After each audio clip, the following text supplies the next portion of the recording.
एकादशी का व्रत कैसे किया जाता है। दोस्तों, एकादशी का जो व्रत होता है वो दशमी तिथि की रात से ही शुरू हो जाता है।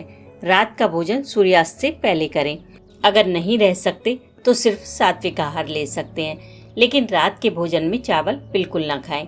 एकादशी के दिन सुबह ब्रह्म मुहूर्त में उठें, पानी में गंगा जल या तुलसी मिलाकर स्नान करें, विष्णु भगवान का पंचामृत से अभिषेक करें, फिर माँ लक्ष्मी जी के साथ उनका पूजन करें, पीले फूल अर्पित करें, भगवान को तुलसी दल जरूर अर्पित करें।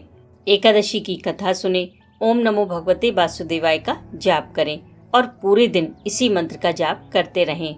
शाम को एक दीपक जलाकर विष्णु सहस्त्र नाम का पाठ करें। अगर आप एकादशी के दिन इसका पाठ करते हैं तो इसका फल कई गुना बढ़ जाता है। फिर विष्णु भगवान और माँ लक्ष्मी जी की आरती करें। इस दिन एक दीपक तुलसी जी के पास जरूर जलाएं। इससे घर में माँ लक्ष्मी जी का वास रहता है। अगले दिन सुबह एक तुलसी पत्र मुंह में रखकर गायत्री मंत्र बोलते हुए अपने व्रत का पारण करें। लेकिन पारण से पहले कुछ दान अपनी सामर्थ्य के अनुसार निकालकर किसी जरूरतमंद को अवश्य दें। लेकिन कुछ लोग कहते हैं कि पहले ब्राह्मण को भोजन कराओ, उसके बाद पारण करो। लेकिन आप खुद सोचिए कि पारण बहुत सुबह किया जाता है।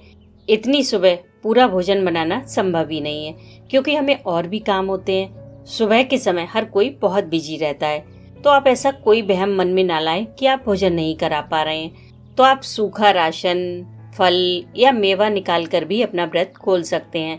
अगर ये सब भी पॉसिबल नहीं है तो आप कुछ पैसे निकाल कर भी अपने व्रत का पारण कर सकते हैं। बाद में वो पैसे किसी जरूरतमंद तक पहुंचा दें, या फिर उन पैसों से आप किसी की जरूरत के अनुसार कोई सामान खरीद कर दे सकते हैं। वैसे तो ये व्रत भगवान विष्णु की प्रसन्नता के लिए किया जाता है, लेकिन इस व्रत से हमारी सभी इच्छाएं अपने आप पूरी हो जाती हैं। हम सभी को एकादशी का व्रत अवश्य करना चाहिए। अगर ज्यादा न कर पाएं तो अपने जीवन में कम से कम 5 व्रत करने का संकल्प अवश्य लें।